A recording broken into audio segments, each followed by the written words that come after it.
ময়মনসিংহের হালুয়াঘাটে অবৈধভাবে ভূমি দখল করার চেষ্টা এবং হয়রানি করার অভিযোগ উঠেছে উপজেলার গাজীরভিটা ইউনিয়নের শিমুলকাচি গ্রামের মৃত মোজামুদ্দিনের ছেলে শের আলীর বিরুদ্ধে।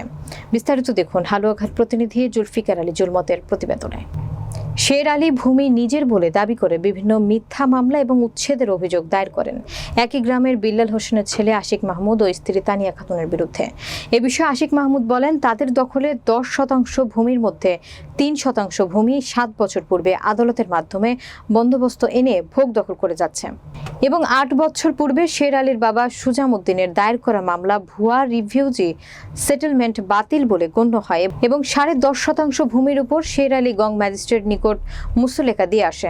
এ বিষয়ে আশিক মাহমুদ শের আলীর বিরুদ্ধে সহকারী কমিশনার ভূমি বরাবর একটি অভিযোগ দায়ের করেন। আমার নামে বিগত এই একদিনের মধ্যে শের আলী কর্তৃক একটি অভিযোগ দায়ের করা হয়েছে এসিলেন্ট অফিসে এবং সম্মানিত ডিসি মহোদয়ের মনে হয় সম্ভবত ওইখানে। এটা সম্পূর্ণ ভিত্তিহীন, বানোয়াট এবং ষড়যন্ত্রমূলক। মূলত এখানে আমাদের যে ভূমিটা, এটা আমার মায়ের 7.5% ভূমি মামলায় জয়প্রাপ্ত।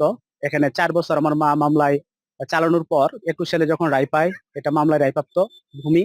আর অপরদিকে 3% বন্দোবস্তপ্রাপ্ত, অর্থাৎ 10.5% ভূমি আপনার চেক খারিজ এবং আপনার সম্পূর্ণ আপডেট করা আছে। আর অপরদিকে আর বাকি যে 15% ভূমি আছে সেটা কাশেম আলী নামে এক ব্যক্তির কাছে দখলে আছে।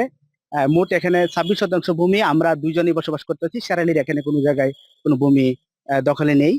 যে কাগজপত্র বা দলিল যার, ভূমি তার, এটা আইন প্রণয়ন করা হয়েছে। তো ওই প্রেক্ষিতে যদি আমি মনে করি যে যদি আমার সঠিক কাগজপত্র থেকে থাকে, যদি কোনো কিছু বানোয়াট না থেকে থাকে, তাহলে তারা যাতে আর এরকম ধরনের কোনো কুচক্রু মহল এবং ষড়যন্ত্রকারীরা যাতে কোনোভাবেই আমাকে হস্তক্ষেপ না করতে পারে, এটা প্রশাসনের প্রতি এবং সুধীজনের প্রতি আমার আকুল আবেদন থাকবে।